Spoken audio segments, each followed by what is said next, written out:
Hello friends, मैं Ankit Sen, director of Asha library Roopangarh. आज हमारे बीच में सुरेश कुमावत है जो सिलेक्टेड कैंडिडेट हैं। आज हम इनसे ही इनका इंट्रोडक्शन जानना चाहेंगे कि अपना थोड़ा सा इंट्रोडक्शन परिचय दें। हेलो नमस्कार साथियों। जैसा कि बहुत लोगों को तो पता होगा कि मेरा चयन अभी जेल प्रेरी में अंतिम रूप से और शासन सचिवालय में 4th ग्रेड में हुआ है। और बाकी 2020 से ही मैं तैयारी कर रहा हूँ कंपटीशन एग्ज़ाम की, जिसमें से मैंने राजस्थान पुलिस के 3 प्रयास 2021, 23 और 25 में अंतिम रूप से चयन नहीं हुआ था।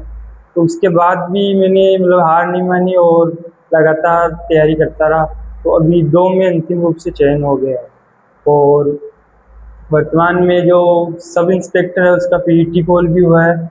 और आगे भी ऐसा प्रयास है कि मैं और अच्छा कर सकूँ इस फील्ड में। बस आपसे यही कहना चाहता हूँ कि मेहनत करते रहे, धैर्य रखे, जरूर सफलता मिलेगी। देखो, सफलता मेहनत मांगती है। जो आपने किए पिछले 2020 से 20 के बाद में आपने बताया कि राजस्थान पुलिस में 3 अटेम्प्ट के बाद फाइनल मेरिट में भी रहे। उसके बाद मैंने सुना है पटवारी में भी रहे। आप निरंतर मेरे पास तैयारी करने आ रहे थे, बिल्कुल शांत तरीके से तैयारी कर रहे थे। सबसे बड़ी बात तो मैंने जूनियर अकाउंटेंट की थी, लेकिन उसमें चयन नहीं हुआ। तो बहुत मेहनत की तो नहीं हुआ। तो कई बार ऐसा होता है कि हम बहुत तैयारी करते हैं फिर भी नहीं होता है। हताश नहीं होना चाहिए और उस असफलता को लेकर के आगे बढ़ना चाहिए और उसको सफलता में कन्वर्ट करना चाहिए। फ्रेंड्स, हमने इनका इंट्रोडक्शन तो ले लिया सुरेश से। हम पूछना चाहेंगे सुरेश से कि 2020 से लेकर के 2026 तक थोड़ा सा लंबा गैप भी हो गया, जैसे 6 साल लगभग मान के चले अपन।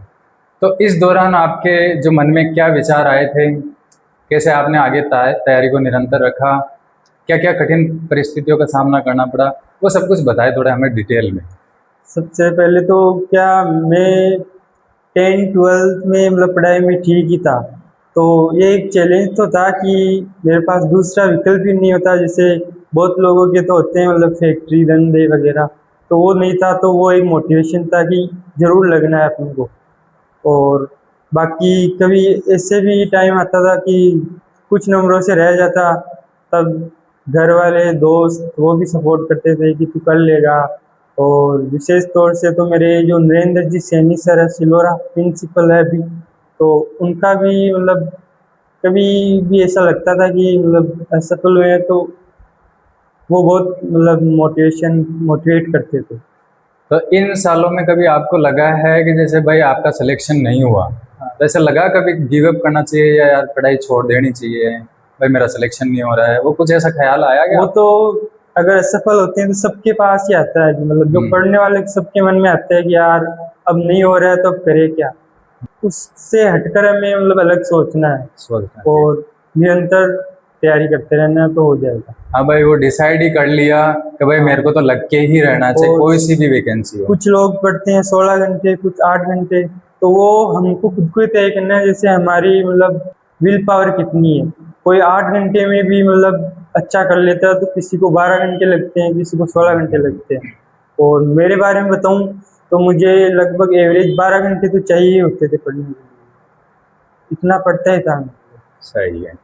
चलो, मैं एक चीज़ और पूछना चाहूँगा, या आप हमारे जो अदर स्टूडेंट हैं उनको कैसे मोटिवेट करना चाहेंगे, उनके लिए क्या है आपका विचार?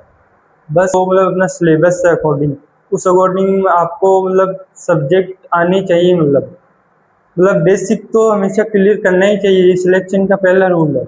उसके बाद आपके पास एक अलग तैयारी होनी चाहिए कि आप उस भीड़ में से आप कैसा कर सके अलग, तो वो भी होना चाहिए। और बस तैयारी करते रहे, टेस्ट जरूर दें।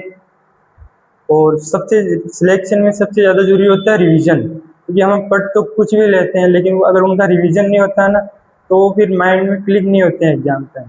तो रिवीजन तो बेस्ट है सबसे।